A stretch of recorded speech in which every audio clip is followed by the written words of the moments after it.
Morning, Eric. Good morning.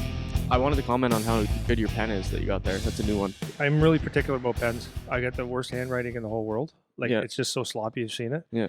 And a good pen.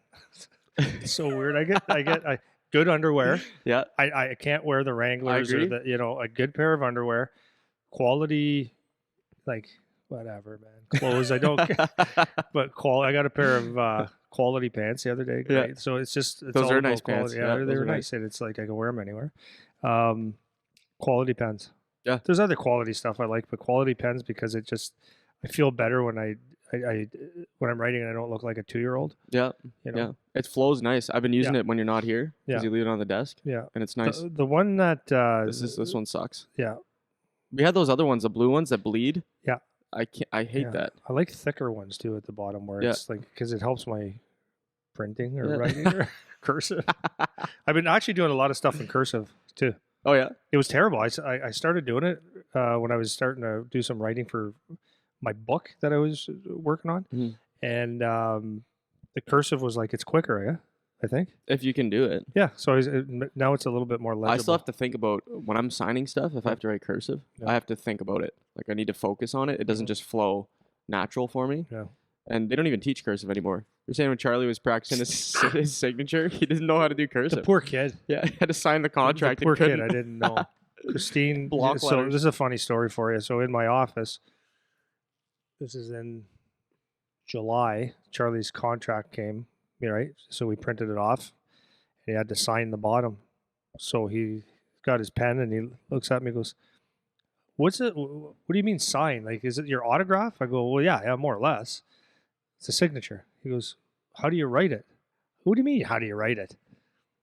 He goes, I don't know how to write. So I go, "What are you, freaking, I can't say the word." He looks at me and goes, "I don't know how." I go, "What do you mean you don't know how to write your name?" And he looks at me and Christine was in there. She goes, "They didn't learn how to write their name." I go, "What? They didn't learn how to write their name? No cursive. What are you talking about?" Yeah. So he practiced before he signed his contract. I'm like, this is ridiculous. And then I was giving it to him like, dude, you can't write your name. But they actually don't learn that in school. They actually don't learn it. Crazy. But anyways, good pen. Good pen. That's every conversation we have. Yeah. Well, story, good pen. And they gave you a brown lid and I still have the white one. Yeah, I'm having a good day. I need to have a good day. So the summer ends. If we go from, what time do we start in the morning? 6:30? Yeah. There's the workouts to the ice to going home at dinner time. Yeah. And to go in September. And I should know this, man. I've been doing this for 21, 22 years. And every September comes and there's tryouts and like people aren't in full swing of hockey. This past year and a half hasn't helped either, but September comes along and I go from 150 miles an hour to dead stop. So it's only been 3.5 weeks. Yeah. And I'm losing my marbles right now. Yeah. Because like I feel like I'm actually a loser. Because you're not busy. Yeah, and I've said this years ago, I need to embrace September and just enjoy life. But I don't actually know how to do that. Yeah. I was talking to my girlfriend about the same thing. So like September, because it's slow. So this is my first September that I'm here full time. Yeah. And it's slow. And we just came off like the gas pedal, like you just said. And so I've been saying to her, like, I'm trying to enjoy, like get myself to enjoy the lack of schedule, like the lack of busyness, because, it ramps right back up as soon as like October and people get back into their season and things are scheduled again, you get back into full swing. With the busyness, not to the same degree as the summertime, but you're at least scheduled and you have things that you need to plan and all that. And I still got stuff that we have going on, but it's same. I'm feeling that same thing for me. Weather starts to get worse. Yeah. And then, it's funny. It's like September is like the Monday of the year, Oh man, it's hard. I mean, I managed to get through it. And the thing that's keeping me busy outside of my half days here right now is going to Guelph a couple times a week to watch hockey. Because like typically I'd be running Charlie around to hockey practice and bringing him to the gym and doing some sort of training with him and his buds. And you know what? I was thinking about it the other day.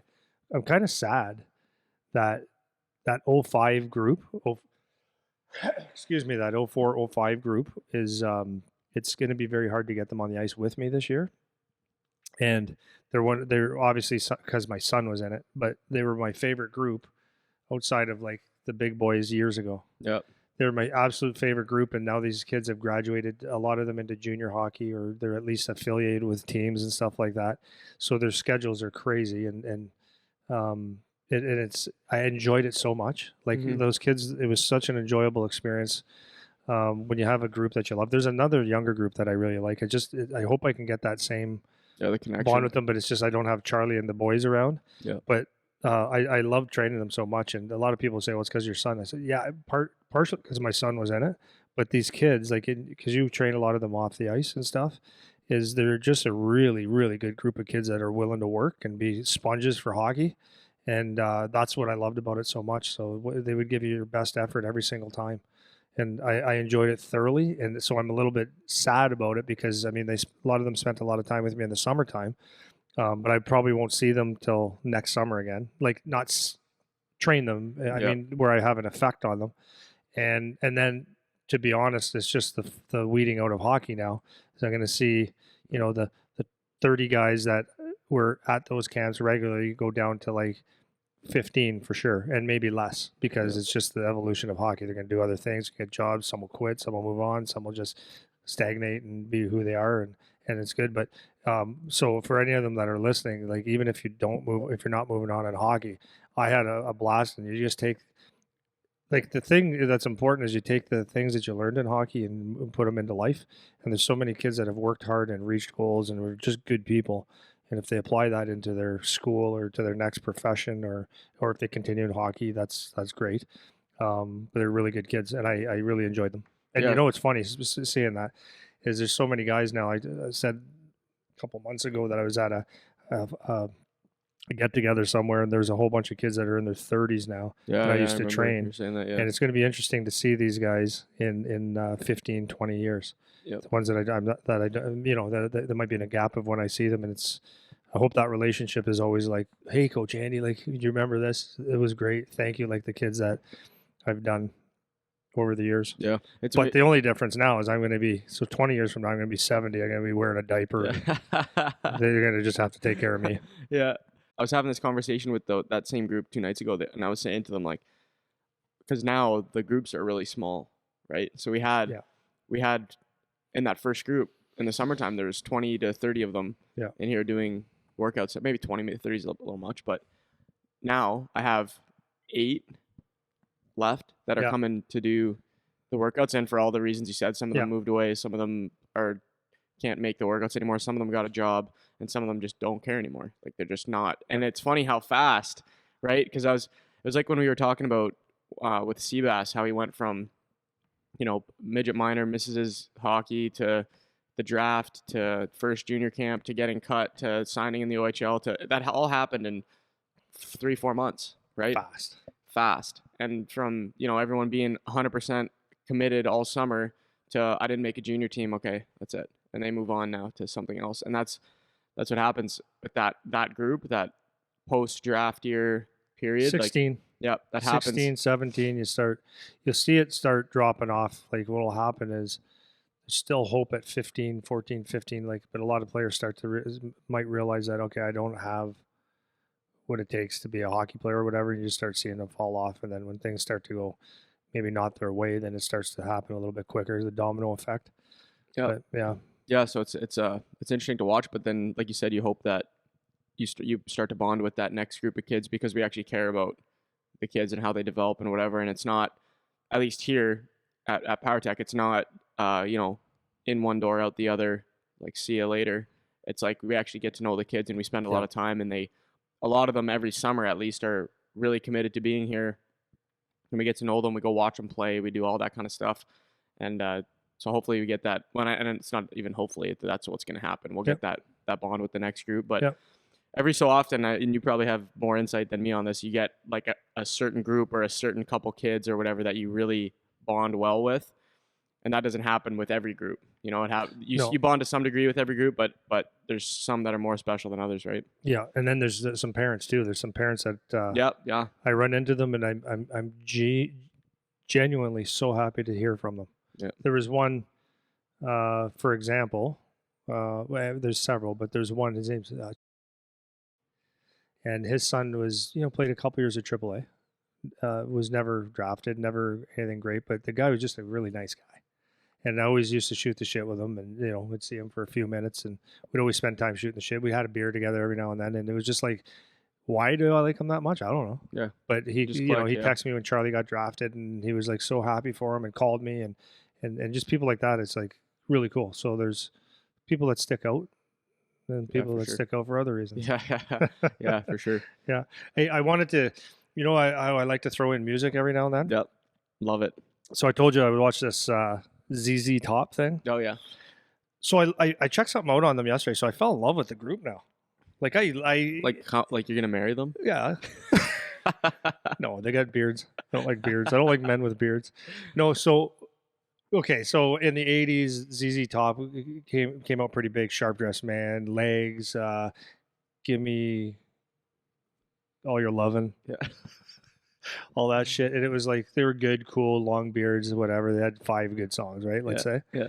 So I was just sitting around in my boredom the other night, and I threw on. I always like to watch documentaries or something along those lines, and I saw this thing ZZ Top and their beards, and it was like a documentary on their thing. So I said, "Oh, this will be cool, phenomenal." Yeah. So real quick, I thought they had 5, 6 good songs. Well, they've been playing together for 50 years, a little over 50 years, and then I looked at something last night. The bass player, one of the original, well, there's 3 guys, original founder. There's 3 of them. One of the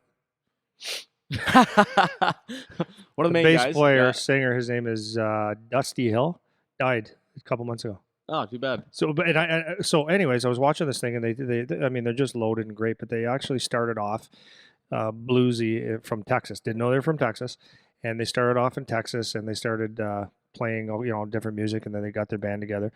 Blues wasn't a real thing in Texas. It was, blues was more like Mississippi, maybe.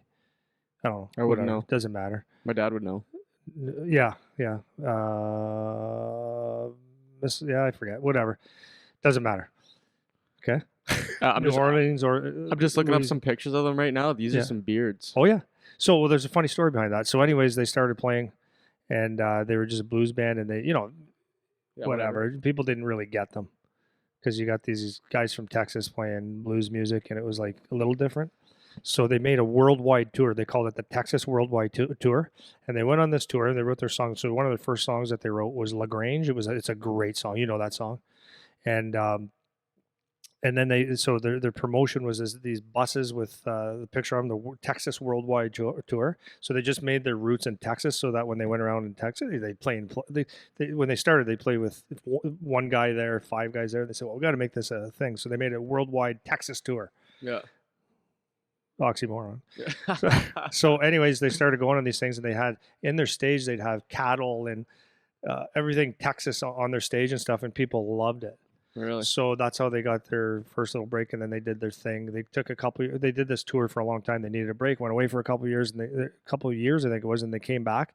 The singer and the bass player, who just passed away, didn't really talk to each other, but they got together. They came back in the same room, and they didn't recognize each other because they both grew these big, huge beards, because they're just like, I don't want to shave. Yeah. Come on. So they kept it. That's and then hilarious. It became their identity and stuff like that. So anyways, that was one part. Then they became very, very famous. And where they became really, really, really like the perfect timing was they came out with Legs, Give Me Some Lovin', Sharp Dressed Man, like that group of songs at the exact same time that MTV came out. So they were unique, bluesy, different. Yeah. And so anyways, I thought they were like, yeah, they're kind of cool group with a few songs. So anyways, I watched this documentary, and they're just virtuosos, like phenomenal. The singer, the like, everything about them was phenomenal. And I just thoroughly enjoyed it. So I downloaded like every ZZ Top song. You came in yesterday when I was working out. I had just ZZ Top playlist songs I've never heard before. Mm. It's like a deep origin of the blues and stuff. And it's so good. Yeah. Like so good. So their top songs are great, but their other songs are just like phenomenal. Anyways, that was that. If you get a chance, anybody that wants it, you want something interesting, it's a ZZ Top documentary. I forget what it's called, but they're playing just by themselves. It's great. Yeah. but as I'm talking about this, it kind of ties into what we're talking about today. Is it's that commitment to being excellent, and rock bands are obviously like this. Your dad would know this. Is like, when does it hit? When do you actually become rich? When do you actually hit the big stage? And when does it all work? And for them, it was, I mean, probably 20 years of grinding it out, doing okay, and then boom. But without the boom, it's the 20 years of hard work. It's 20 years of just playing, being virtuosos, loving music, loving what they're doing, so that when your time comes, you're ready to go. Yeah. And can I say one more thing? Yeah, this is another podcast. Thing. Well, it's my podcast, but I don't want you to fall asleep on me. Another thing, so in my boredom again, but again, I only watch documentaries for the most part. There's this series called Untold on Netflix. So it was brought to my attention because there was the Danbury Trashers, which was a UHL hockey team that was kind of run mafia-like, and the guys are getting bags of cash to play and stuff, and that was the one that was supposed to be interesting to me, and it wasn't, because whatever. I think they just, whatever, maybe it was good, but there was one on Caitlyn Jenner when he was Bruce. Phenomenal. Yeah. Because it shows, not because I'm happy about, I don't care. Yeah. But they showed every event that he was in the Olympics and his training and stuff. It was phenomenal, like the athlete he was. Then there was one that I watched the other night. Okay, phenomenal. This guy's name is, give me a second, Marty Fish. So you said you might have heard of him. Yeah, I've heard of him. Tennis guy. Yeah. Never heard of him. I like tennis. I used to play a little bit. Yeah. So Marty Fish was Andy Roddick's best friend, more or less. In fact, when they were kids, they went to an academy together in Florida. They trained together, and he ended up, they went to the academy, lived there together, and then he lived with Andy Roddick, who was going to be the next, like, there was a whole bunch of American tennis players that were the best. There was Sampras, there was Courier, there was Agassi, Connors, and these guys would win Wimbledons in the Grand Slams all the time. And then there was like this little gap, and it was like, because there was a gap all over the world, but it was like Michael Chang was another one. Who's going to be the next great tennis player? And this academy was really driven on making the next best tennis players and get U.S. tennis back on top. So they had these academies. These two guys were coming through. So Andy Roddick was supposed to be the next best one. As it turns out, he was the best in America, but along that time came Rafael Nadal at the exact same time, Djokovic, and Federer. Yeah. So he never became the best in the world, and it was like a real disappointment for U.S. tennis. Anywhom, this Andy Fish guy was like really, really good, but because they lived with Roddick, he never thought that he would get, because when he played Roddick would beat him like every time. So he just came under the thing, I'm going to be a pro tennis player, I'm going to make some money, very good money, and I'll just go with the flow, and whatever happens, don't really care. So he got to the point where he said, well, why not? He was 30. He goes, why not? Just commit. So he said he was weighing about 203 pounds playing tennis, and he was ranked like 160-ish. If it's 149, I'm sorry. But he was like 160 in the world. So you make some money, right? Yeah. So he said, I'm going to commit myself. I'm going to go and do this thing. And I'm going to go. He found a personal trainer, and he was working out every day, all day, 24/7. Not 24/7, but so he'd get on the court, and he would say, like, for example, he'd stand on the court and he'd tell his trainer to go hit a ball to that side, hit a ball to that side, and just go over and over. So he'd run over, knock it back, knock it back, knock it back, train, physio, bought a chamber, like the oxygen chamber to heal faster, all this stuff. So anyways, he didn't realize it, went to a tournament and cleaned up. And he was like, wow, that was easy. Lost 31 pounds in the process, became tip-top shape, beat Andy Roddick a couple times, and then he moved into the top. I guess the best tournament in the world is, I don't know. It's the 8 guys are invited, and it's in London, not Wimbledon. It's not Wimbledon. So he got invited to that. So he made it to that. And let me just think here. So he had that. So this is important. So he went through that 1 year, and he was a winner, winning everything he got. He won a Grand Slam. He was the talk of the town. Now he's number 1 in America, the best of the best. And now he's fighting. Now he's going with those top 3-4 guys in the world, and he's like right in there. So he gets that through that whole year, and then the second season starts, and he said mentally it was just This is hard. This is like really tough to maintain that. He goes, all of a sudden there's endorsements, there's this, there's the press, there's all this stuff. He said he couldn't handle it. So he kind of went through that year, made it to that final thing. We won some Grand Slam. Yeah, that top four. He made it to the top four. He was going to play Nadal or whatever. I think it was Nadal or Federer. And before the match, he was having these anxiety things. He was starting to get them over and over, but he had such bad anxiety that he told his wife, he goes, I don't feel good, and I don't think I can do it. She said, then don't do it. And he goes, what do you mean I have to? She goes, no, you don't have to if you're sick. So anyways, he retired. He came out and said, I'm done. But his anxiety, then he came out after for a tournament, talked about mental illness, how it affected him and all that kind of stuff. But anyways, these are things that I would suggest that people watch as hockey players, like little documentaries like that. Like even the ZZ Top one, watch it to be entertained, but also look at the how like the process of the commitment and the amount of time it takes to actually achieve, and the ups and downs and the mental toughness, all these things. There's so many lessons in these things. Sorry, that was long. No, that's good. That's good. It was all good. Are you gonna cut that? No, that's all good stuff, because it's nice to get outside of hockey and to you can take lessons from a lot of things, right? And there's, when you watch things about interesting or successful people, I was saying this to you after you told me the story the other day. I was saying, like, it's so interesting how interesting people are, you know? So anyone who's accomplished anything, or not even, you start asking any person, you could stop anyone on the street and you start asking them some questions, and there's some like crazy stuff that's happened in their life that's actually interesting and makes sense as to how they got to where they got to. Yeah. So for when you're talking about athletes, actually, I'll get a quick side story about that. I was at something the other day, and this guy came in and he was a really like strange looking dude. In here? No, I was at my family thing the other day. Yeah. So this guy comes in and he's kind of scruffy, hair's a mess, has a like button up on that's too big, pants are too big, looks like ridiculously socially awkward, weird shoes. And so my brother and I were looking at this guy like, holy, like, geez, do you stick out, right? Yeah. Come to find out, I was asking my uncle about who this guy was, and he tells me a story about how his family kind of more or less abandoned him, didn't really give him much. They had some money left, didn't give him anything. And now, how old was this guy roughly? 50s, probably. And now he's on his own. The only thing they left him was a bike. So he has a house, but he has his bike, and that's how he gets around.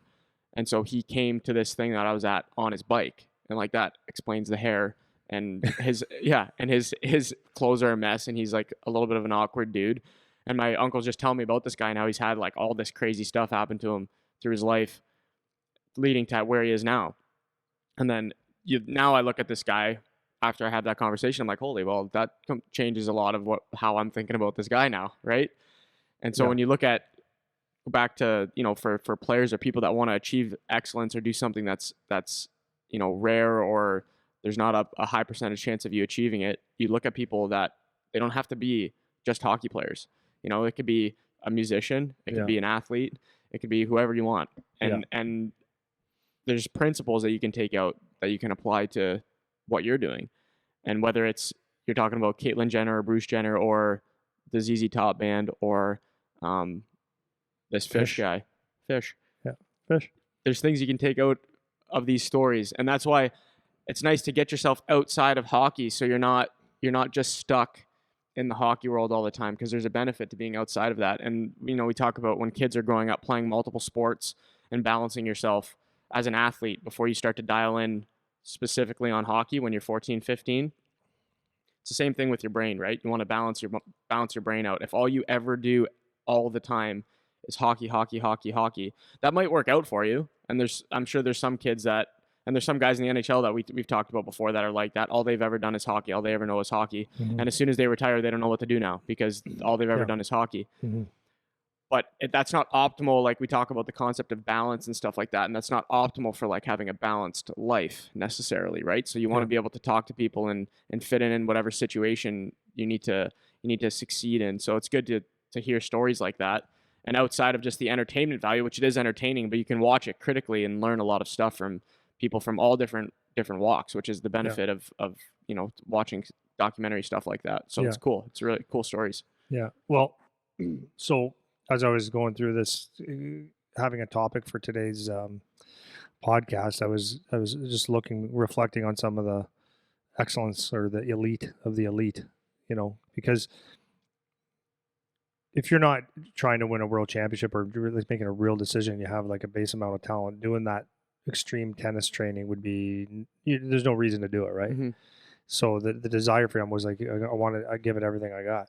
So as I was thinking about that, I've as you know, I've done a lot of reading. I've got several books on Navy SEALs, special operations. I have a friend with the Canadian version of that, which is the JTF2, and I really learned a lot from it, and I want to talk about like that, almost the parallels of the extreme training and the I don't know, whatever it is that is parallel to what it takes to be a hockey player as well, or just successful in life. But hockey is what we talk about. Yep. So,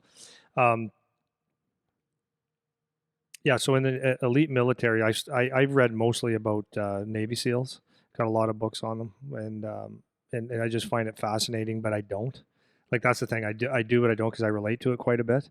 So one place to start, if anybody doesn't really understand what a Navy SEAL is, or Army Ranger, or a Delta Force, or anything like that, like they're the elite of the elite, of like the best of the best. And then within those divisions, like the Navy SEALs, they've got SEAL Team 6 called something else now, or it's called DevGru now. And then the Army Rangers, and the Army has what's it called? Delta Force. Like now it's the 1% of the 1%. So you got it's crazy. It's elite of the elite.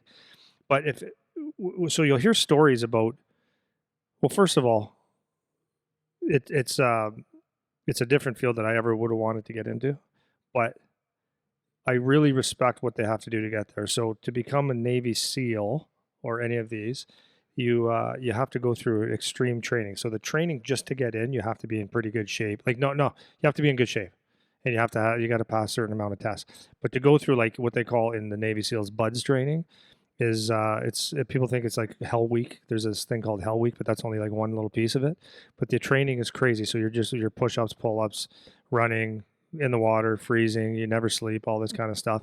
That's part of the training. So anyways, the point is if you ever want to see as a hockey player what commitment is, watch, it's called BUDS Class 234. You can get it on YouTube or something like that, and it just show you the training that goes involved, that comes along in it.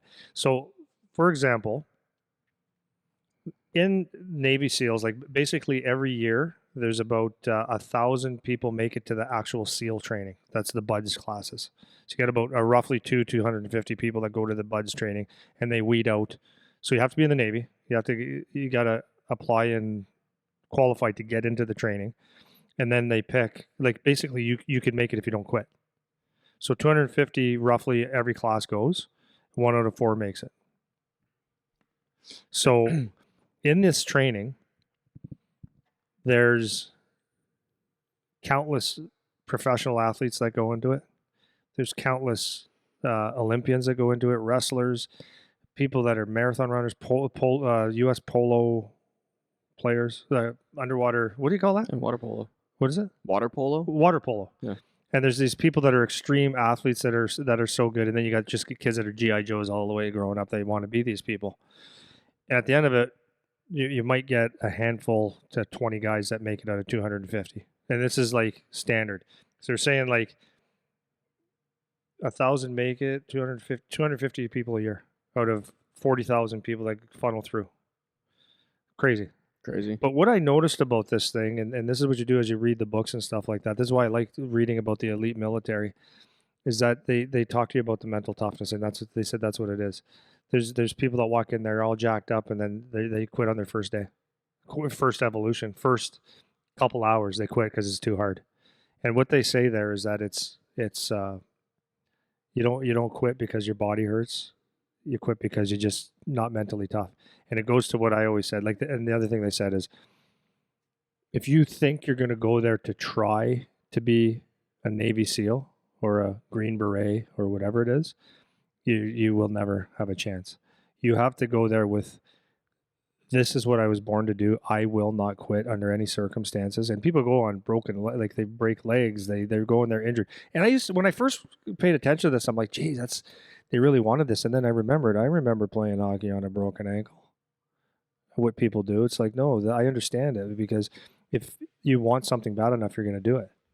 And that's what it was, is that you see these guys with broken legs and things, they lose all their fingernails and toenails and stress fractures and extreme injuries, but the goal is not quitting. If you quit, you quit. You can't get back in. So the point is that what they said, which is the biggest point, is that you just don't quit. You have to. So how do you not quit? If you think that it would be a good idea to be a Navy SEAL, it'd be cool, you'd be in the movies later, that's not what's going to do it. You have to have like the deepest burning desire to get through it so that you can stick with it. And I find it very fascinating. Yeah, no, it's because I've actually, probably from you starting me off, got into it and reading about these guys. And two that people might be familiar with is Jocko Willink. He's probably one of the most popular Navy SEAL guy now that's in the public. And David Goggins is the other guy. So a lot of people might have heard of those two names. And when you read stuff about these guys, but there's way more, and there's a whole bunch of books that you can read on this stuff, and it's really interesting and it's easy to read. But what you take away from these guys is exactly that. They have like a burning desire beyond anything to do with the fame or the recognition or the appeal that people think you're hardcore or any of that. Like, it's so far beyond that. It has to actually be something that's genuine. And I haven't been in the Navy SEALs, so I'm sure there's some guys that squeak through the cracks that are shit guys and that are doing things for the wrong reasons and all that. Because there's always some that slip through because they're just good enough, like we talk about with hockey. But for the most part, they have to have a certain set of qualities and characteristics, and that sets them up to make it, right? And there's a huge the thing that's nice about the Navy SEAL thing is there's the element of team that comes into it that parallels nice to hockey. So it's not just your individual ability to be relentless and to work hard and to do the right things and to set yourself up the right way to make sure you're ready to go when you have to perform. It's you have to do that, plus you have all these other guys that you have to worry about and consider as well.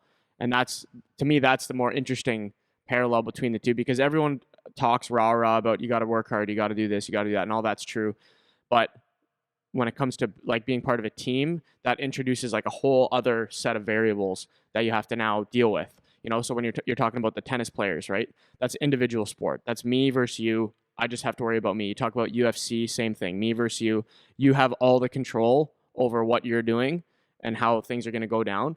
But then as soon as you start to add other people into the mix, it's like now that opens up a whole new world of things that you have to be ready to deal with and ready to consider. So it's all of those characteristics that you just mentioned for the individual, plus all that other stuff that comes from being part of teams and all of that kind of thing. So there's so many things, like I was just saying before, like that you can pull out watching, like just these principles that they use from training. And I know you're going to get into some of that stuff right now, principles that you can apply or things that you need to understand to beat the odds, as people say, because it's so unlikely that doing anything exceptional, if you're going to be a Navy SEAL, you're going to be a hockey player, it's so unlikely. Like, you're almost certainly not going to make it just by the numbers. That's just what the numbers are. So if you think you're going to be somebody that's going to, then that means a certain amount of things have to go your way, and you have to do all the work and all that stuff. But then you also need to just things like have good timing, not get hurt at the moment where you need to perform. Like, there's all kinds of other things that even if you do all the right things, you still might not make it just because it is that hard. So these are other stories that it's so interesting to read about and analyze, because you can pull all this stuff out that'll get you fired up and it'll get you on the right track to having good habits to get where you want to go. Yeah. And that was a point that they all say too. They said you don't make it alone. Yeah. Like, even in something that seems so absorbing, that you have to get through the next evolution, that you have to focus on you. But they said that without teammates and the people around them, there's no chance that you can get through. And if you're a bad teammate, if you're not there for other people, you can't make it. Yeah. Because they need to be. I mean, listen, the bottom line is that if they go out somewhere and something goes south, or good for that matter, is they have to make sure that they're saving each other's lives. Yep. So they build a bond, and it's so funny. They build a bond just like brothers, as does like hockey teams. Oh yeah, it's the same thing. my son now is like with his buds, his team, like they do everything together, and it's the coolest thing because they fight together, and that's it's hard to understand. It might sound extreme, but it's not. There's the difference between the elite warriors or the warriors in particular of any type is that the cost of not succeeding is death, right? And maybe a lot of death. Whereas in a hockey game, it's like you lose a hockey game or you lose a job. It's not it's life altering, but it doesn't cost you your life. But, and the other thing that I was thinking about was, if you watch these things, you listen to what they do, you sit there, like most people would sit there and go, how the heck do they do that? How the heck every single day? But, let's just flip the page and you look at what you have to do. And this is what people don't really understand to be elite it is every day. It's beyond what you could ever imagine every single day. In hockey, it's legit. You have to eat right every single day for the most part. You have to train every single day. You have to be sharp every single day. And if you don't, you just don't last. And we've talked about this several times. Yeah. But the thing is that one of the comments they say is like, once you watch these things, a lot of people, when they see the buds training or the elite training that they do, people think that's what makes you a Navy SEAL or whatever group that you're in. And they think that's the hard part. But when you walk into the teams, if you actually make it through, you don't go there and say, yeah, I made it through buds. So this is a big deal. Look at me. Because every single one of them did it. Right. So you're not anything special. It's just, you went through buds, you did something hard, big deal. Now we got to do harder shit. Right? Yeah, and it's the same as in hockey. Baseline. Yeah, it's like you came in there. No one walks. When you walk into the camp, after a summer and you worked out, you don't walk in the dressing room, peel the shirt off, and everyone goes, oh my God. Yeah. What did you do this summer? Like you're jacked. Like what happened? Like, wow, you're amazing. No, everyone is. Yeah, everyone did that. Everyone. Yeah. Like, your summer was not at the beach. Yep. It was working out, getting in shape, preparing. So it's like you don't impress anybody by being strong or in good shape. It's just the minimum requirement of doing it. Yeah. Of attending. Yeah, 100%. So that's a neat thing. So when you get into that, like, so when people look at, maybe sometimes when we talk about because we had comments like, it can't be that extreme. Well, it is. But when you're an outsider looking in, it seems crazy. Like for example, if you take the boys working out here this summer, this is just normal, but it was every day. They're here at 7:30, 8 o'clock in the morning, which is not early and it's not late, but it's kind of early for a 15, 16-year-old. Depends who you ask. Yeah. Yeah. But when they get here, it's work, and they're here for like a good chunk of the day, every day, and they work.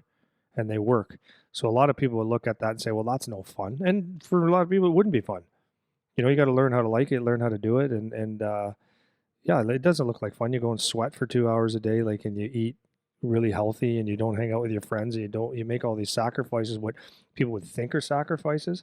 But if you ask me, if you ask the kids, if you ask my son, that was the best summer of their life. And they're going to do it again. They can't wait to do it next summer because this is the life they choose. So outsiders looking in think it's extreme. It's crazy. You need to, you got to give a little bit here and there. But for them, it's like, no, I can't give an inch because I know this guy behind me who's hungry wants to take my job. Yeah, that's exactly right. So I'm gonna backtrack on what you said a little bit. So basically, what we're kind of getting at is like what the benefits are of like being extreme. Whatever, because people always talk about everything in moderation, all these kind of things, whatever. So we're just talking about what can happen if you do things that are more extreme, and this is kind of what we're pointing at, because anyone who's done anything that's worth doing in any rare way has done extremes to some degree in some area to get there. You have to, because it's too competitive to not. Yeah. So, touching on what you're saying with the team piece, how you can't really make it without your network, right? And I remember the one example that, I could be getting the training part of this wrong, so just correct me if I'm wrong, but I think one of the things they have to do in the buds training is they got to do like the boat carry. Yeah. So you have a team, you have 5, 6 guys or whatever, and you got to carry this boat overhead. You carry it into the water, you carry it out of the water, you roll around in the sand, have to carry it again, whatever. And it's all races, like who's finishing first, who's whatever. And so if you could be the strongest guy ever, you could be the like biggest strongman powerlifting person of all time to carry the boat by yourself, but you need the other 5 guys, because if they slow you down, you still lose. Yeah. Even if you're elite and great, if you're not a good leader, if you're not a good teammate, then your team loses. Yeah. And so now it doesn't matter as an individual how good you are.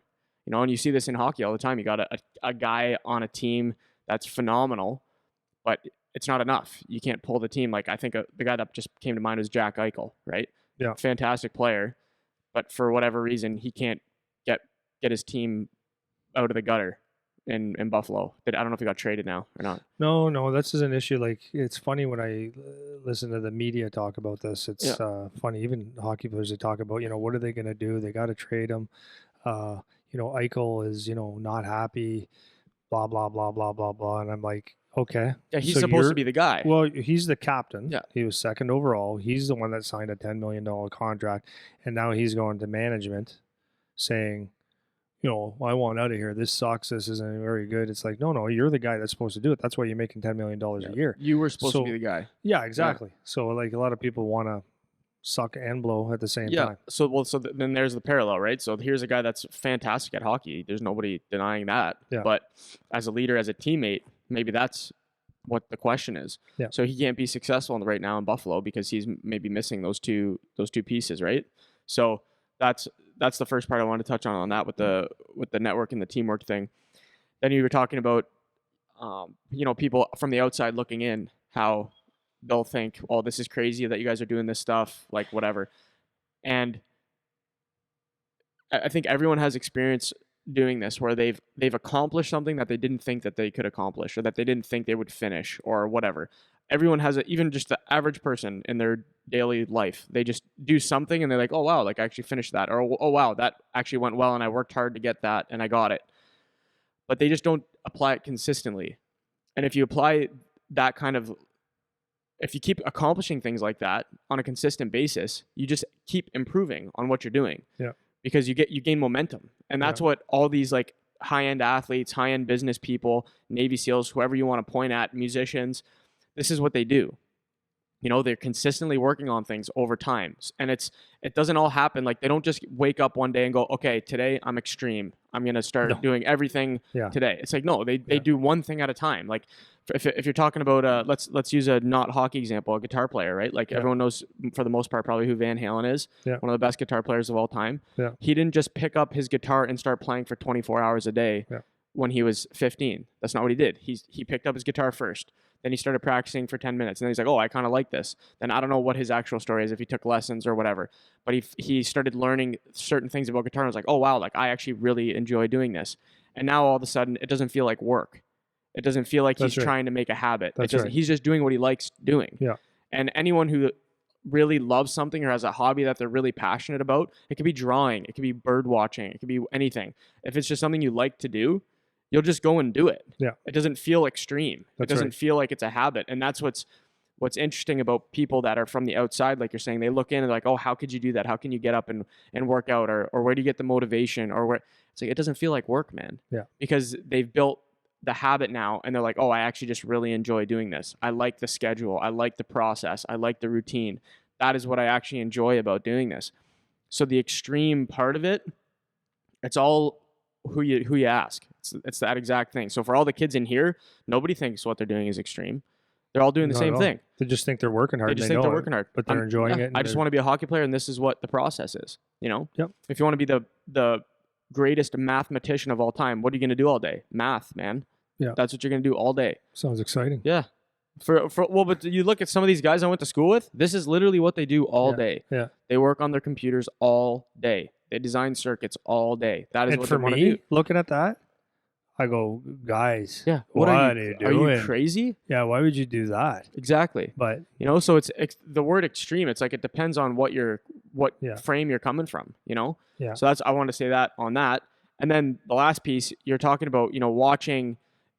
This is a common thing that we get, and this is actually a Navy SEAL concept that I'm using. They talk about when people watch what they do, they're like, oh man, like you really get me fired up. Like Jocko's a guy that says this all the time, or David Goggins. Like it gets me so fired up when I watch your videos or whatever, and I'm really motivated, but then it goes away. It's like, so how do you keep the motivation? And it's like, okay, so when you watch things that are like that, you need to take the proper message away from it. So the message is not like, we're trying to motivate you and here's your motivation for the day. Now you feel motivated. Now go do your work. It's like, no, the message to take away is that motivation doesn't actually matter, right?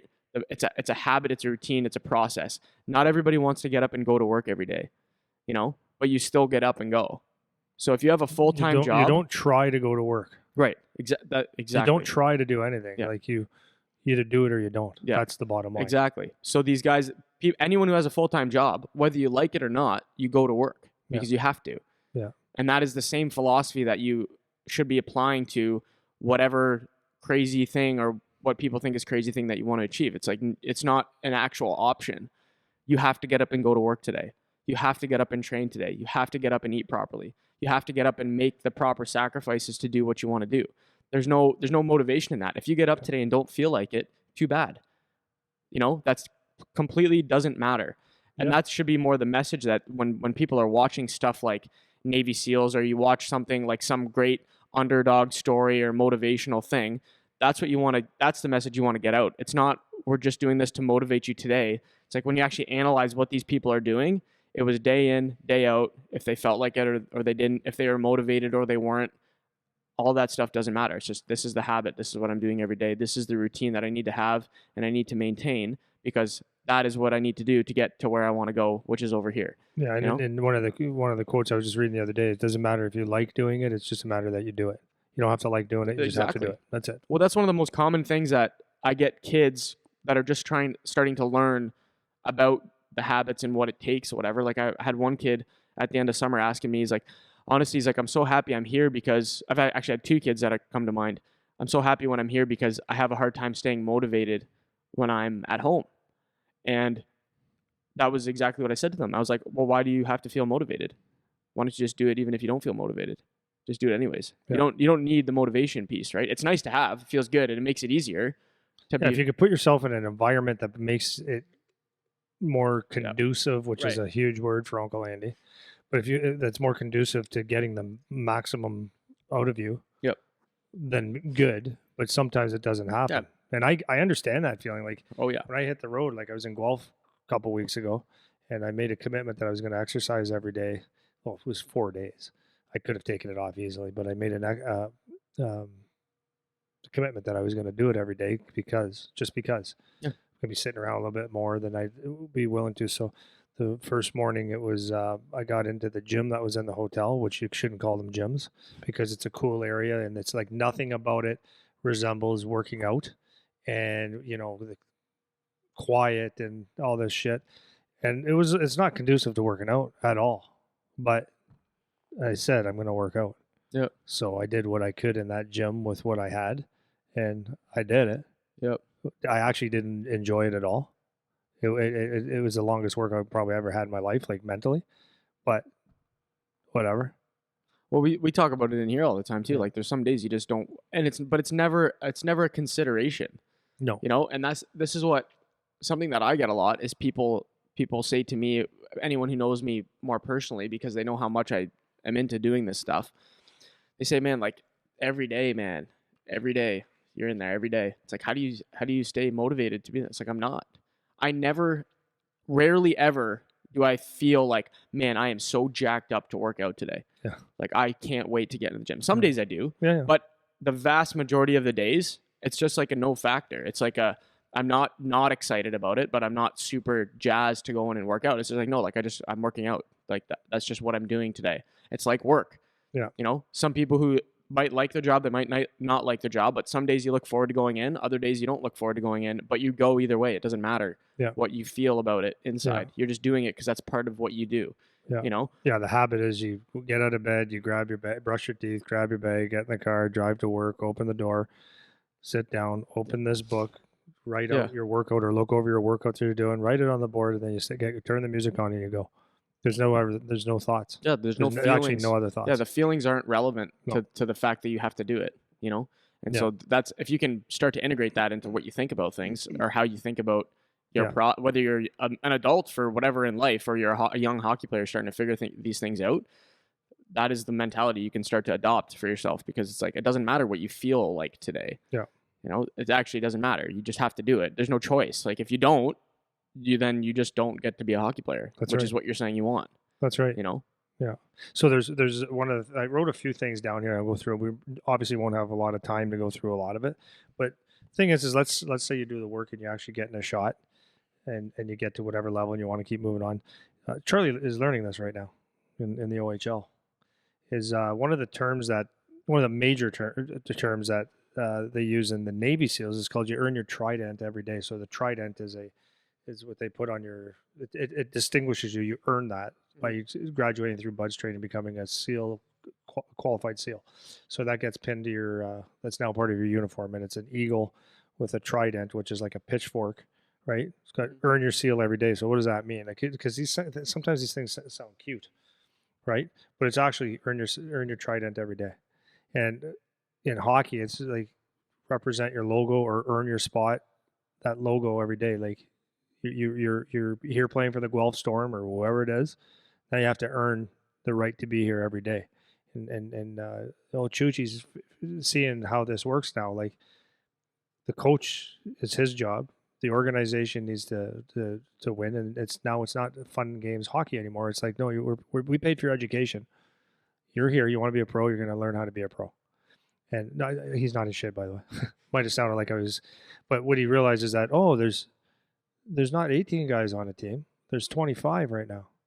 Well, to dress in a game, there's only 18 that are allowed to play. So what does that mean? Someone's not playing. So that means earn your logo every day, right? That means you better be good in practice, in your workouts, in your diet, off ice, behave like the team asks you to be.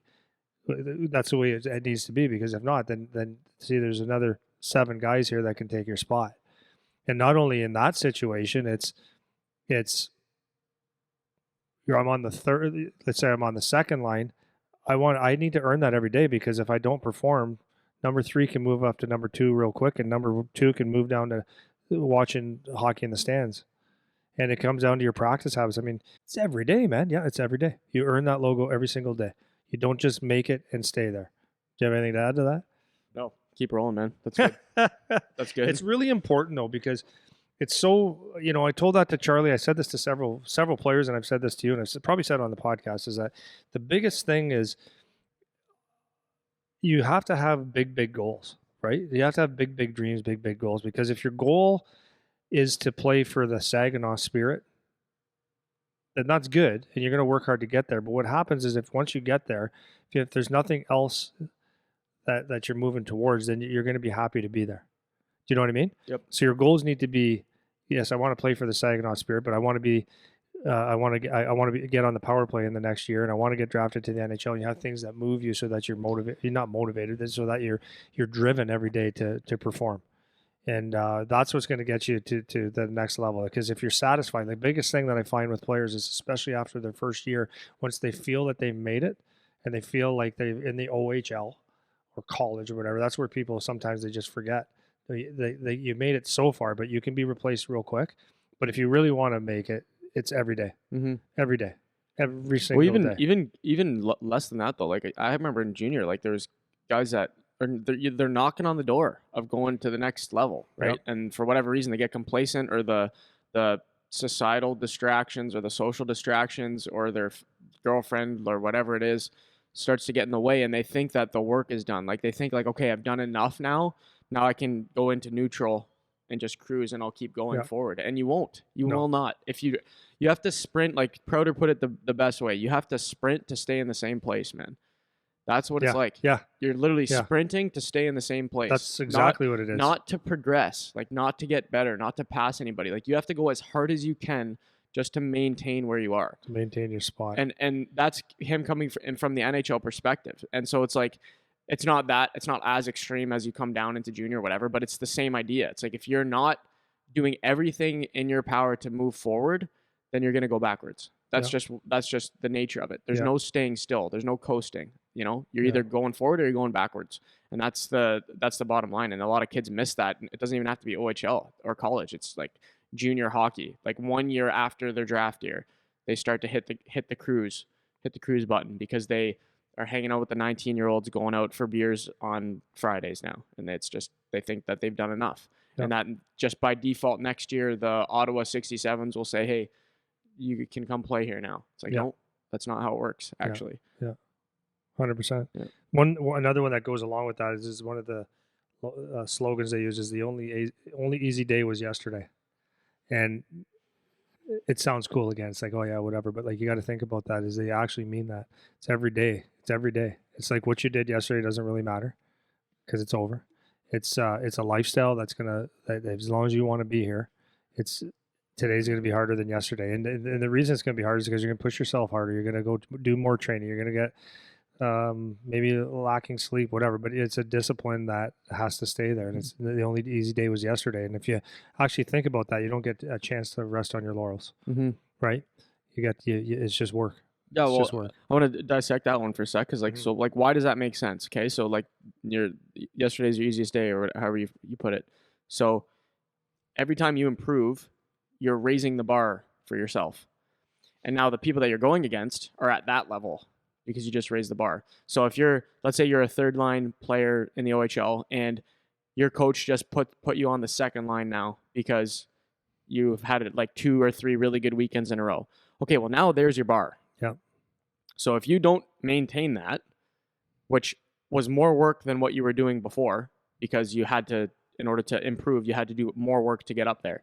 So now if you don't maintain this level, well, now you're going backwards. So that's harder than it was before to maintain up here as opposed to down here. This is more difficult up here. Yeah. Okay, so there's one reason it makes sense. You have to push harder now to maintain that higher bar. And then the second piece is now you're competing against people that are at that level. So now if you're a second line player, now you're being compared to second line players instead of third line players.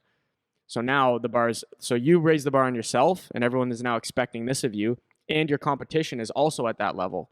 So every day if you just take one step forward, good for you, way to go. But now you have to maintain that, which is more difficult. So yesterday was easier. Yeah.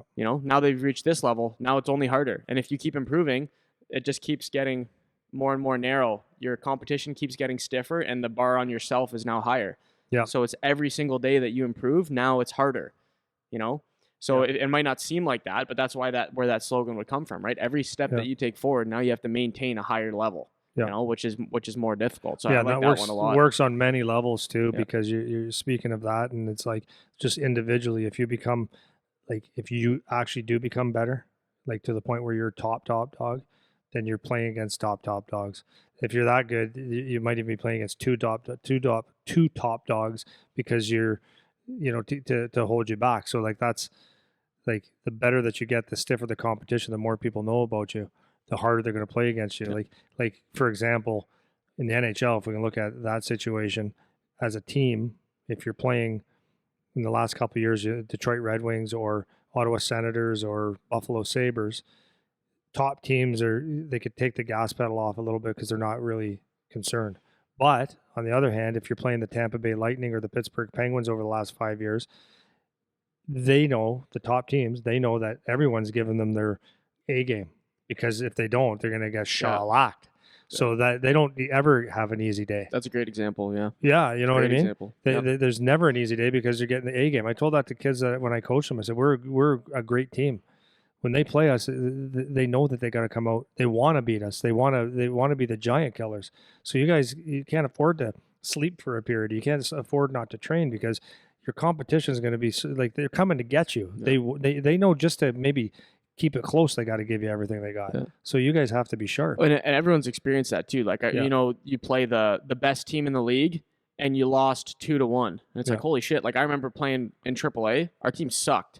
Yeah. And I remember we beat London, who is like the best team in our league. We beat them 2-1 one game. Yeah. And it was like, holy shit. Yeah. Where did that come from? Yeah. And they might have had a terrible game. Doesn't matter. But doesn't matter. We had a good game. Yeah. And then the very next day we would go down the road and play Chatham, who was right in the toilet with us in the standings.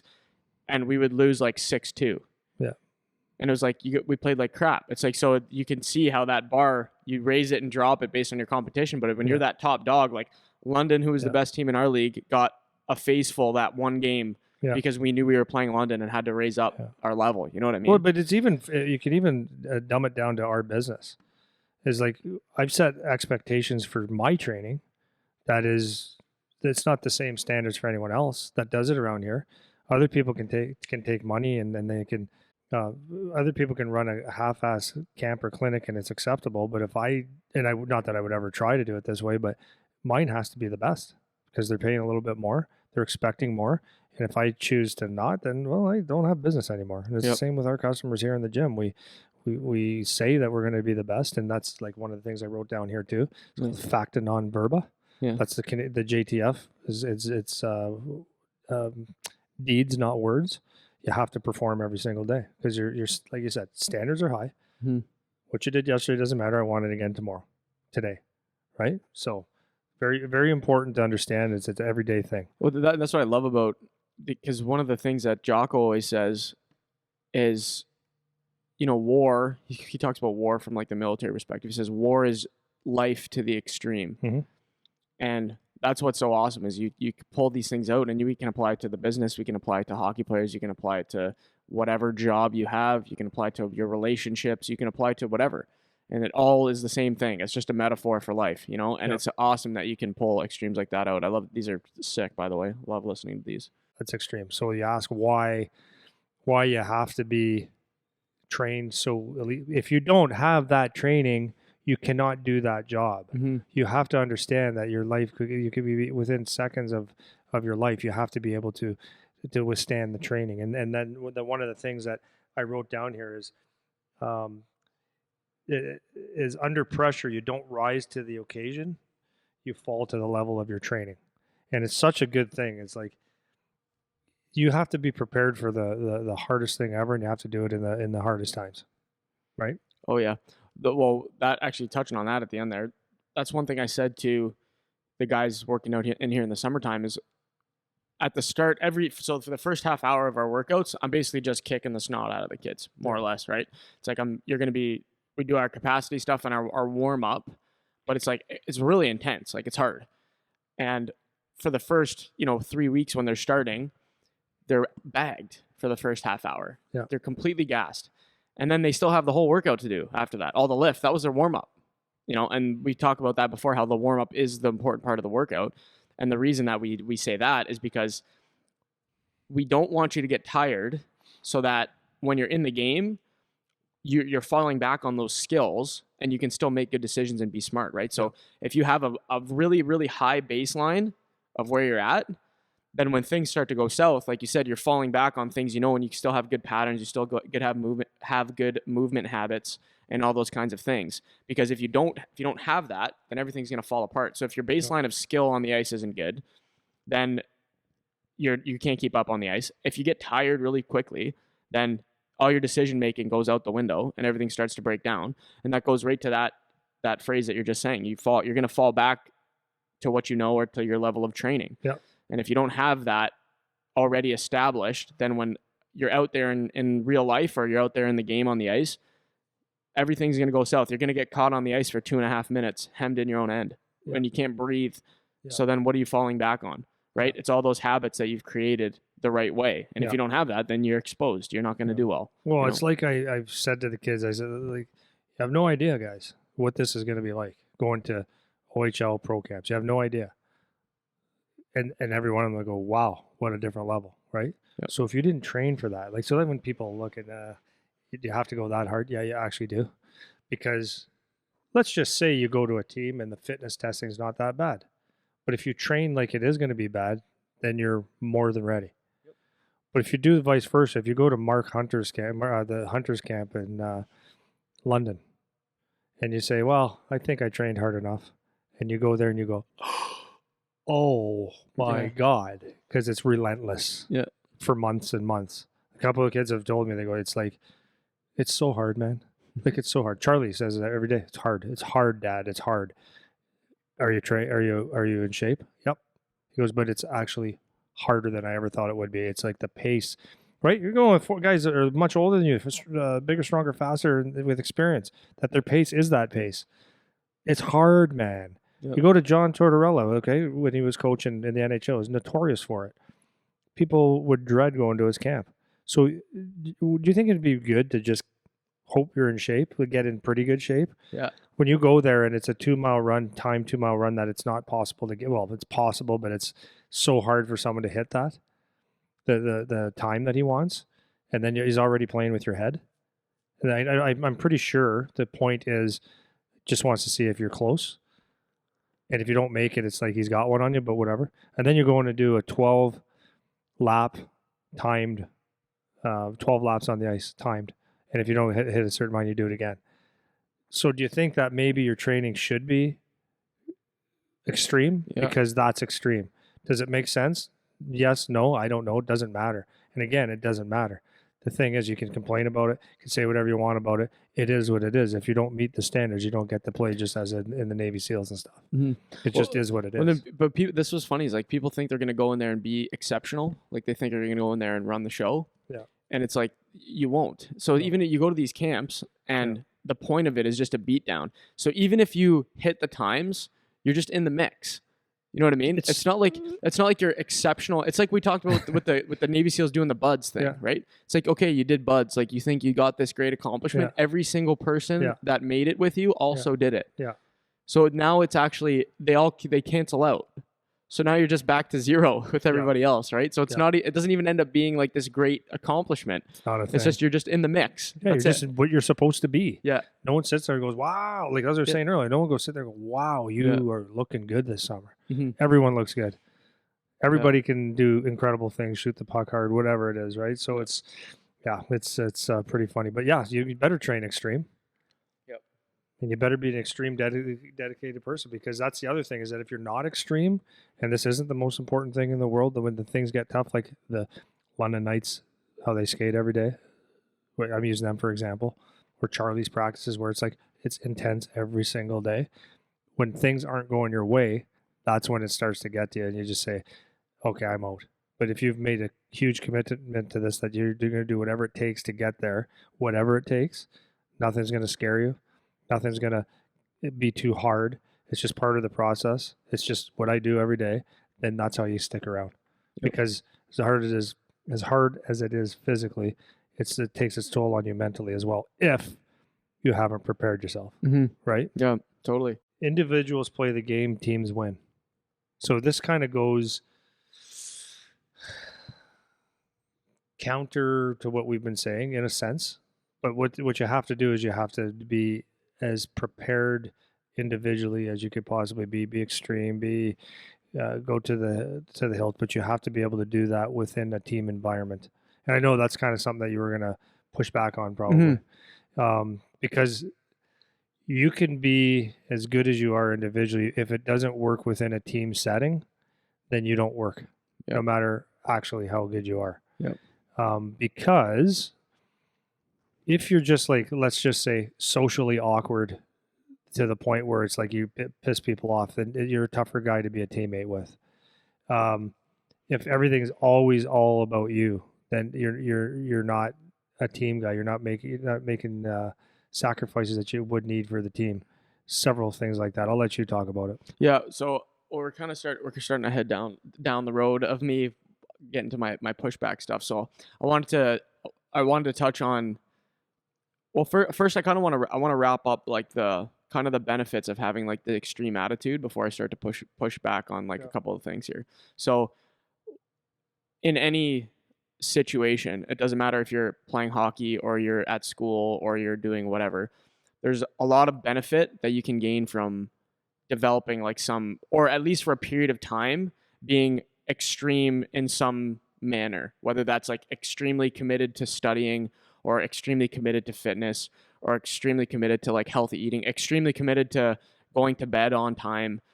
There's benefit that you'll get from developing some extreme habits in certain ways in whatever area it is. For hockey, it's self-explanatory. If you're extreme in your training, extreme in your skill development, extreme in your commitment to doing the right things, then you're giving yourself the best chance at making the next level if that is what your goal is. But just for average people that are listening, like just in their daily life, if you can develop, at least for some length of time, a habit that other people would look at and be like, well, that's like a little bit extreme. You learn a lot about yourself. You learn a lot about what it takes to do something that you actually want. You learn about things like problem solving or how to struggle or how to go through something that's difficult. And especially for people that don't have like a sport or something that will by default teach them these lessons, it's good to try to teach them to yourself, because then you can apply them to other things, you know? So just like any person, like, and when I was in university, it's a great example, developing like being really, really committed to a good sleep schedule. Like that's an example of something that if you take 2 months, whatever, 60 days and say, okay, I'm going to make sure I go to bed at this time every day. Like 2 months of your life is not a long time. And what you'll benefit or what you'll gain from having done that is a lot of knowledge about how to treat your body and how to make sure you're ready to, let's say, perform on an exam, or when you need to make good decisions in the morning, or being really present at meetings that you have with whatever boss you're dealing with or whatever. So there's a lot of benefit that you can get from developing some extreme things outside of just like some really elite level, like a Navy SEAL thing or a hockey player thing, or athletics in general. So it's not just for people that are going to be athletes. Mm-hmm. So that's like the message I want to leave off with when we're talking about like the extreme behaviors. I think it's just good for a period of time to do that. And then you can teach yourself how to pull back from being extreme if you need to, right? Yeah. So that was the one thing, because one of the lines you said when you were talking earlier, if you don't have that training, you can't do that job. You know, so for when we're getting back to, you know, people that want to be hockey players or people that want to do something elite, or you want to be a CEO or like whatever, if you don't have the right training, meaning training from a skill perspective, but then from like a work ethic perspective too, Yeah. if you don't have that, then you're not equipped. You're not going to be able to handle the pressure of what it takes to actually get there. Yep. You know, so that's one thing I wanted to leave off with in terms of like the benefits, let's say, of the extreme stuff. Okay. So what I wanted to start pushing back on a little bit is everyone's come across, or a lot of people have come across, the personality type of the kid that just is the hardest worker to a point where it's annoying. You know, and we were talking about a kid the other day that's like this, and that's actually not good either. Yeah. So I'm gonna pose this to you in two parts. The first is just in general, what would you say to people that say you need to have like more balance, or you shouldn't be so extreme in whatever area XYZ? What would your thoughts on that? And then how do you deal with that kind of, or what would you say to that kid who is just all go all the time, gas pedal, hardcore, for all these reasons that we just laid out? Because some kid could easily listen to what we're saying and be like, okay, we're always on all the time, and there's no breaks. There's no taking away from my training. There's no sacrifice I'm not willing to make. There's none of that. It's all go all the time, because there are kids that are like that, and it's actually not good either. I guess what I'm circling on is you need to have a brain about what you're doing. Yeah. It's not just meathead go 100% all the time. Right. So when we're in the gym, for example, it's like, okay, do you need to put another plate on that right now? Like, right. Is that the smartest thing to do? Or if you're on the ice between drills, like, is it good for you to just keep practicing your stick handling the whole time you're standing in line? Or should you actually watch what's going on, right, and listen to what the coach is saying? Because at that point, you're making everything all about you anyways. Right. So this is where the balance starts to go out of whack here. So you're so caught up in like, I need to be the hardest worker. I need to be first in line. I need to be early to practice and skates and all this stuff. And it's like, okay, but it's too much now, because now you're actually taking away from whether it's the team atmosphere, yeah, or your own training, because this is the kind of personality type that would be like, okay, I have an extra half hour here. I'm going to go do like 5 sets of squats, yeah, while I'm sitting here doing nothing. Right. And it's like, okay, well, you already worked out today. Now you should be in like your recovery modality for the day, and you're going to go do another 5 sets of squats. Yeah. It's like, so that's actually taking away from your training now. So that's actually not a good idea, you know? Yep. And so like there's little elements of this where it's not actually good to be just all hardcore all the time. You actually need to have a brain about what you're doing. Yeah, for right? Sure. You need to actually be thinking about what you're doing, because if you're not being intelligent, well, now you're just a dummy. Now you're just making a fool of yourself. Now you're just a pain in the ass, yeah, to who's around you, who's training, your team, all that kind of stuff. So I don't know if that helps like tighten up what you're thinking about it, or if that's... Yeah, so extreme is good. Extreme where you don't understand how to fit in, like if you're being extreme, like in hockey, it's a team sport. So if you're being extreme to the point where it's affecting other people around you that don't need to be, like, that are normal, like, I don't know if this is the right way to say it either, but like we were saying with that guy, he has to be at the rink like early, just to be there and you know, tape sticks, do stuff, stretch in the parking lot, all this kind of stuff. That's extreme. Not necessary either, but whatever. Like in his head, if that's what he needs to do, that's fine. But once you are doing things and it starts affecting other people, then you're being way too much. So if you come in and you have to, you know, if you're doing a stretching routine, that's fine. If you have your own, that's fine. But if it takes away from the team aspect, when you do a team, you still have to be part of the team stretch. Yeah. You have to comply with it. And the other point of this is that, as much as you might think that is leadership, it's also it's fine to be a leader, but you also have to be led. So you have to be compliant in a team situation. If you're doing a drill and you screw up a pass because you're doing so hard, or you're stick handling in line, like you said, you're not paying attention to the drills, or you're not actually seeing what's going on, you're just working on what you are working on, then you're taking away from the team atmosphere too as well. So you might be making yourself better in some ways, but you're making yourself worse in others because you're not contributing to the team. Yeah. So it's like, as much as you might be helping yourself, you're hurting yourself at the same time. Yeah. So the balance is like, you got to look at, this is what I would say, and then everyone could tweak it the way they need to, is if I'm a player, I'm going to say, I need these things to work on in a week or a day. And one is, I need to have my workouts, I need to eat properly, I need to do adequate amount of training, and I need to do those hard. And it's like, for example, that kid, if you go on 3 or 4 different ice sessions a day, just because it's ice a day that you can do your stuff on, that's fine. But is it quality? And quality will beat quantity every single time. But anyways, you look at your day and you say, okay, I need to get up at whatever, 7, 8, 9, whatever, and that's my workout time. So I need to be consistent with my workouts.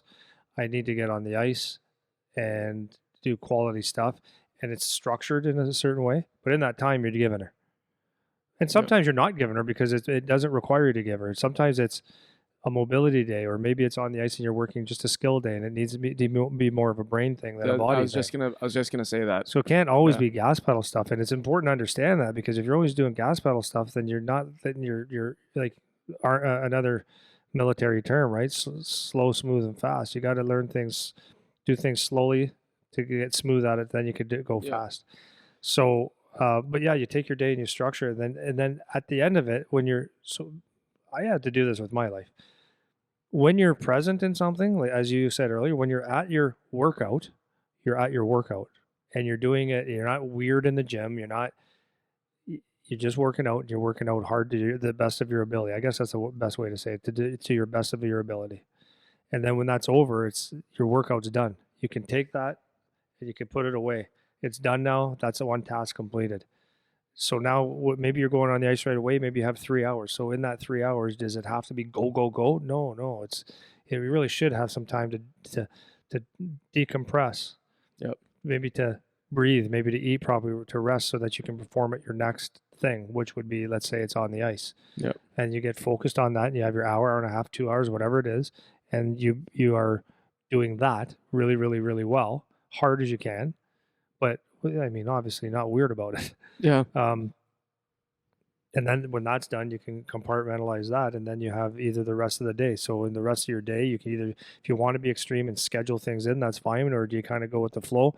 Maybe you have some relaxed time where you're golfing. You don't like to golf? Don't. Maybe you like to do mobility or stretch. Fine. Maybe you like to read. Maybe you like to sit around. Maybe you like to do art. I don't know. But there's a time and a place for everything. And that's what I have to say about that. It's probably not the best answer. No, it actually is, because what I'm trying to get at is extreme. Like, when we're talking about like having extreme habits in order to get where you want to go, because it actually is a prerequisite to accomplish things that are difficult. You have to have extreme habits in certain ways. Otherwise you won't get there, because it's too competitive. But being extreme doesn't mean work so hard all the time. Working hard meaning going as hard as possible for the whole day, never ending. That's not what that means. And I like the way you put it. It's like, when you're in your workout time, you do it as hard as you can, task completed, check, done. It's not just like this open-ended, I'm going to work out or work as hard as possible all minutes of the waking day, open-ended, because that's the best way to get better. It's like, no, it's actually not. And to relate it back to like the Navy SEAL thing, it's like there's a time and a place for a beatdown, right? So they get their beatdown, that happens.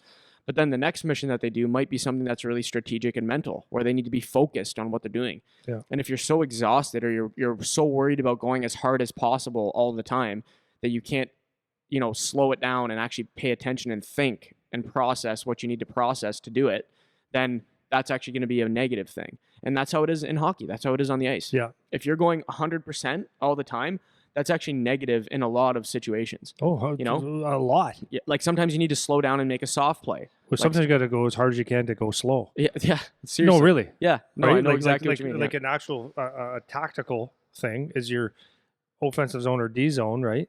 Where you want to like go grab pucks or whatever, but sometimes you have to like. There's kids. My son, we've all had to do it, right?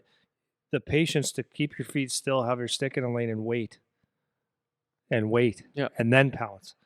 That's exactly. Go as hard as you can to go slow. Yeah, and that's kind of what I'm getting at. That's why I'm asking the question, because it doesn't mean for I'm talking about that one personality type. It doesn't mean that you're going absolute 100% of your physical output all the time. Right. That's dumb, actually. That's actually just dumb. That's not what you should do. You don't need a brain for that. No, and yeah, you don't need a brain for that. No. And that's the difference between actually succeeding playing hockey as a game and just being a workhorse that just works hard all the time and you're not actually that useful. Yeah. You know? Yeah, and there's that's a lot of those. Yeah, and there's a ton of those, right? Kids that you say, wow, that kid works hard, but man, he can't play.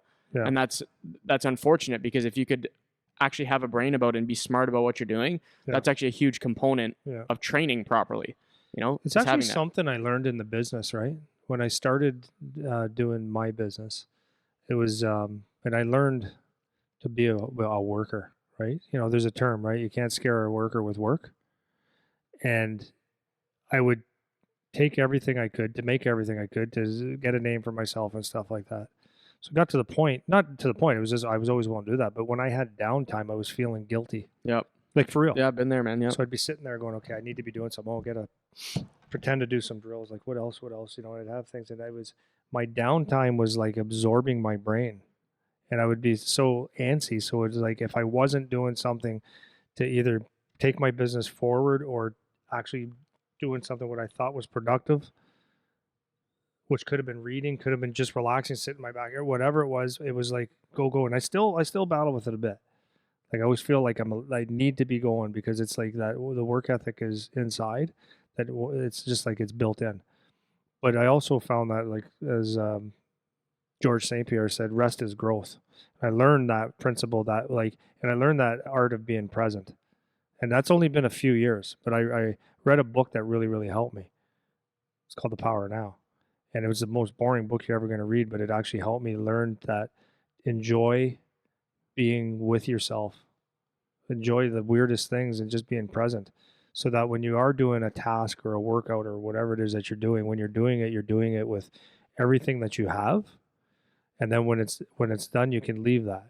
Well, I think another interesting thing is like hard work as a concept is associated with like sweat. Yeah. You know, like hard work, being out of breath, being really busy, like that is what people associate with hard work. Yeah. But to me, it's like, you know, you pointed out the GSP thing where like recovery is growth, you know, your rest and your recovery is how you grow. And so if you're really dialed in on your recovery, let's say, is that not working hard? That's really working. That's working smart. So to me, like that still is working hard, you know? Like the tennis player I was telling you about, his routine, his wife was saying, she got on, she goes, that year or whatever that he was dialed in and made a decision at 30 years old to see what could happen.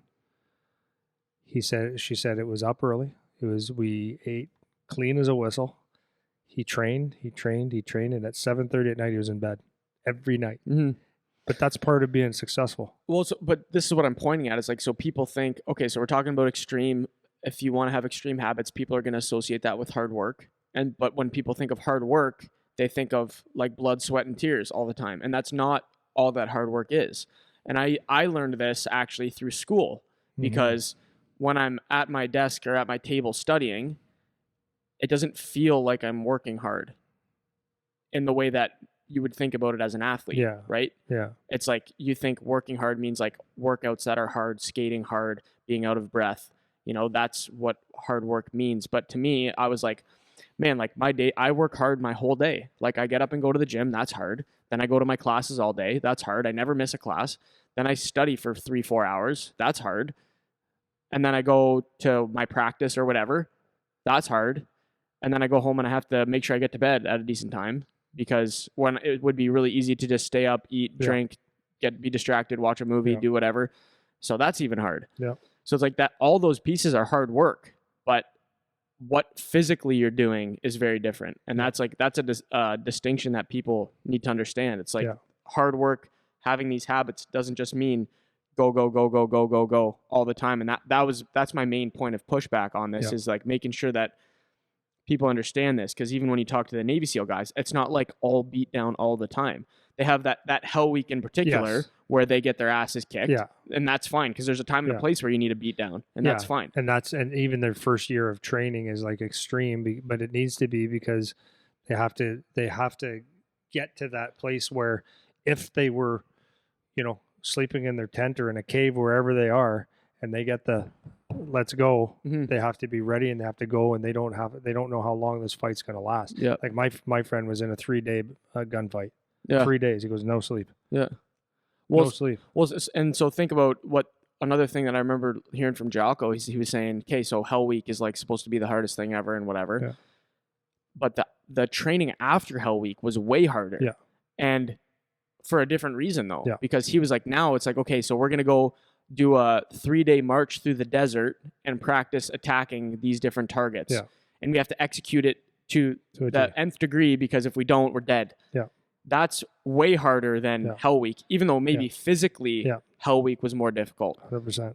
But actually getting the proper work done for the goal that you're saying, doing it this way, like having the mental piece in there and the strategy piece in there and the physical piece in there, that's more parallel to what it's like playing a game when you're playing hockey. Like that is the game. It's like you need to have, you need to physically, it's going to be difficult, but mentally, like making the good decisions and making sure that you're making the right plays and doing things the right way so that you can win the game, which is overall what the goal is as with your team. That's actually a lot more difficult than doing a bag skate at practice, difficult in terms of like overall, all things considered. Physically, the bag skate probably hurts more, but that doesn't necessarily mean it's more difficult, right? So those are the things that people need to play with. Yeah, you can bag skate and be the best bag skater. That's all good, but you have to be able to play the game. Yeah, and that's where you have to. It makes you complete, right? Yeah, for sure. So then, last thing I'll say, and then maybe we can wrap up. Back to my one of my first questions. So we talked about the extreme personality, and then the other thing I was saying was, what would you say to? It could be a parent, or it could be somebody's girlfriend, or family members, whatever, that say, like, you're too extreme. Like, why, dude, you just come out with us on Friday, or whatever example you want to use, or dude, you need to have some balance. Dude, you can have a piece of cake. It's okay. Like this kind of stuff. What would you say to those people that they're going to push back on that way? This whole episode we've been talking about, extreme behaviors and whatever, and how it's kind of necessary for, achieving anything that's great, let's say. Mm-hmm. So what are your comments maybe to those people that are going to say that? Well, first of all, no one knows what's inside you, so that's number one. But number two is if you want to function in society, within your family a little bit, and you want to have people, because you do want people with you when you succeed or fail, because you're going to need people. You do have to find some sort of balance, and you have to find what line in the sand like where you're going to draw that line in the sand. And, I guess to the people that would be closest to me, what I would say to them is, I don't want to go to the birthday party because it's going to be late and it's going to be birthday cakes and there's going to be distractions that I don't want to be around. So mom or your girlfriend or whatever can say, yeah, but, and then you can say, okay, can you please do me a favor? Can I get some kind of a warning so that I can plan this into my day? Because I do want to be a good human for you. And there is some wiggle room for certain things, to be a human. Yep. Because there is wiggle room. There is a time and place to have some fun or some relaxed time, right?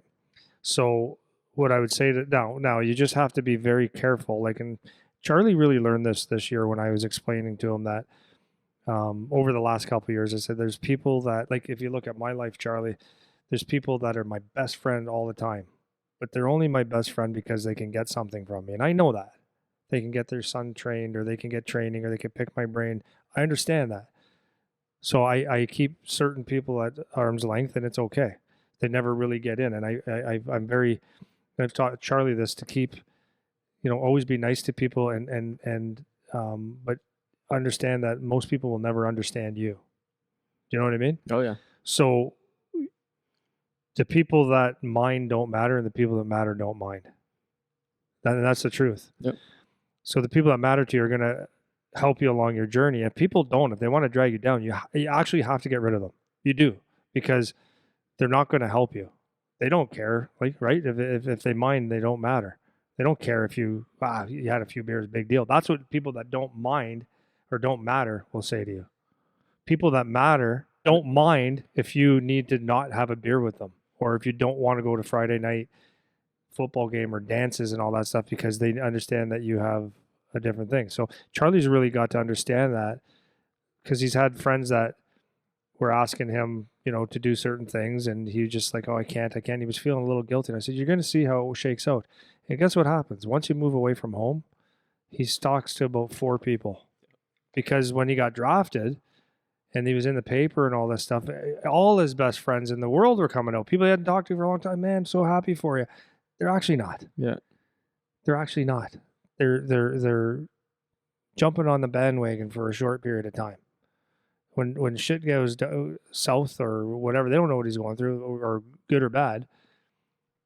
You'll never hear from them until things go. You're famous again for some reason. Mm-hmm. But the few buds that he keeps in contact with every day, they actually care about him. They actually get it. So, you are who you hang out with. You can't choose your family. When you're young, you got to do certain obligations, but there's a way to present it, right? Yep. So I don't know if that answers the question totally. Yeah, but yeah. The only other piece I would throw on top of that is for parents or people that would say, well, you need to have some more balance. Like, that is true to a degree, like, because at the end of the day, you're not war. It's not a life or death situation, and you can afford some wiggle room when it's appropriate. But for people that would say to the the athlete or whatever, you need to have more balance, just try to respect the fact that you don't necessarily understand what it takes to get to the level that they say they want to get to, And for most kids, they don't actually want to get there. They say it, but they don't want to. My wife didn't get it. And I'm not, if you're watching this, I'm not cutting you off. My wife didn't get it. Living with an athlete's son, living to the extremes that I live, she just still didn't understand what it took for Charlie. Okay? So this is his mom. The nicest lady in the whole world. And your mom, they're tied. Yeah. Okay? She didn't get it. She would like, just for meals, for example, and I'm not giving her shit. It's just like, until you get it, you get it. You just don't. If you're not living in the world, you don't get it. She didn't understand how this next level is going to be such a big jump.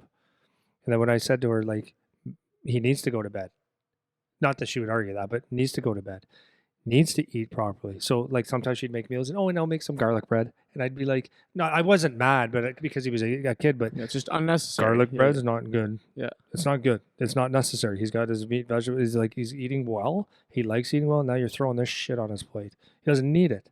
Yeah. Well, it's not going to hurt him. No, it's not going to hurt him, but it's not a good habit. Yeah. You know what I mean? It's you can go out here. Yeah, we'll do this. We'll do this. And it's like, you're taking, and it didn't affect him at all because we are pretty good, but it's like little things. Yep. Then when she sees the level of competition within this league, and you're not just getting, like she said the other day, she goes, oh, people can get cut. You don't just have a spot. I go, no. And it gets harder. Yeah. And it gets way harder. Yeah. Goes, and now she kind of gets it. Yep. But it took actually being in the fight. Yeah, to actually understand. And that's what I'm saying. Like, if you're not in the fight, it's easy to say, well, you need to relax. Like, you need to, come out with us these days or whatever. And, or even, even with Jerv's dad, that was a good example when going to the cottage, like trying to make them go to the cottage, or pissed off that he wouldn't go to the cottage. And good for Seabass saying, like, no, I'm not going. I want to stay and train and stuff. And it's like, you don't, as good as your intentions are as mom and dad, or as even that close group of people that's around whoever the athlete is, just, you need to understand that you may not understand, and just try to be respectful of that. And you can always obviously voice, like, your opinion if you want to say, hey, like, maybe come out to the cousins tonight or whatever. And obviously when you're a 15, 16-year-old, it's not necessary that you never do anything. That's not what we're saying. Yeah. But biasing towards, like, the more extreme end of sacrifice, let's say, is actually something that's necessary. Yeah. And that's what I would say to whoever wants to try to have the balance conversation, is you can't afford to be balanced. You can't. Oh, And like can't. from I've said this before too, like if you want to have a balanced life, you want your life to be well-rounded, then yes, that's true. But if you want to excel at one thing in particular, then you have to be extreme about it, because the competition is too tough. If Yeah. if you don't have those extreme things, then you're just going to get lost in the shuffle. And that happens to most players actually. Yeah. So, yeah. Well, you only have a short window to get there anyways. Yep. So at the end of it, I'll leave on this. Yep. Is a thought I had, and I think it's a good way to end it off is, actually what you said about Seabass is like his dad gets it, but he didn't get what was inside Seabass, right? He just didn't understand. Because here's the thing is like, just talk about the sacrifices. People don't know what's inside. Here's a dad who thinks his kid's a pretty good hockey player, thinks, okay, he got drafted, and he thinks, he's going to train. I'm really proud of him. But he didn't know actually what was inside that kid's heart and inside what he actually saw in himself and what he was willing to do. Because, I get to see my son, because I get to watch him work out and he's on the ice with me. I get to see his actual desire to be a hockey player, but not a lot of people get to see that. So Andre with his son, it was just like, just get to the cottage. Like in his head, he's going, you got drafted, like you got another year. Well, you could take a weekend off, but this kid was like, no, this is what I need to do. You don't, without knowing the words, he was like, that's what's inside of me. I need to do this. And he proved it. So as a parent and people around people, when you see people with a desire, like you want to let that flourish. You want to water that so that it grows and it becomes everything it can be. And that's my quote I wrote down today is, be someone, I need to read my quote. Be someone no one ever thought you could be. And I can guarantee you, Seabass's dad, who is one of my best friends, I love him to death. He didn't know. His son is becoming someone that his dad never thought he could be. That's the truth. Mm-hmm. It's the truth.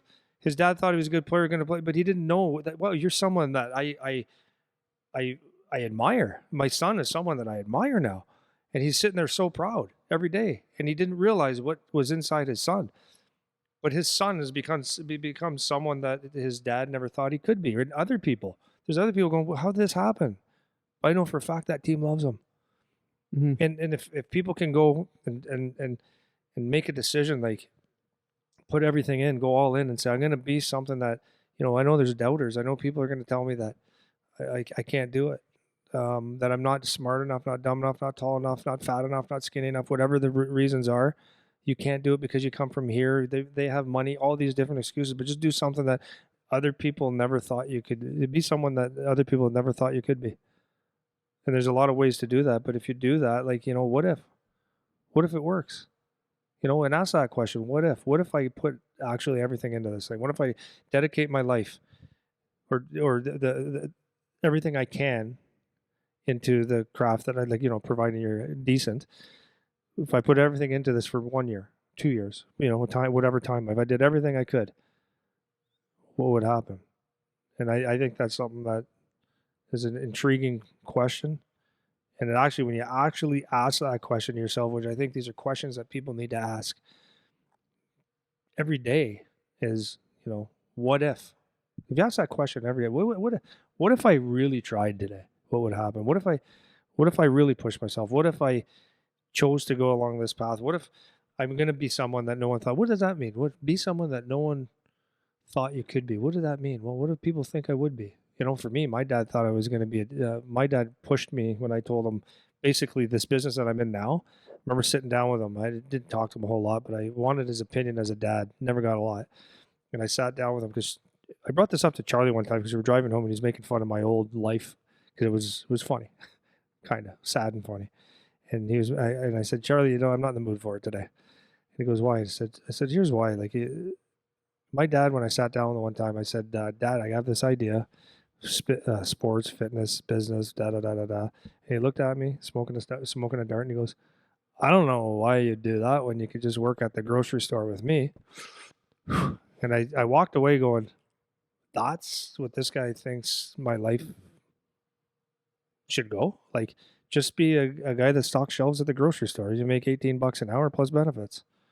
I'm like, that's what you see in me, man? Oh, man. So I know for a fact I became someone that he never thought I would be. Way more. That's pretty cool. So if you ask that question to yourself, you get motivated. If you ever want motivation, ask yourself a few freaking questions. Shit like that, where you have to go deep and then do something about it, because that's important. Yeah. So, I got nothing else to say, man. That's great. We'll leave it there. yeah.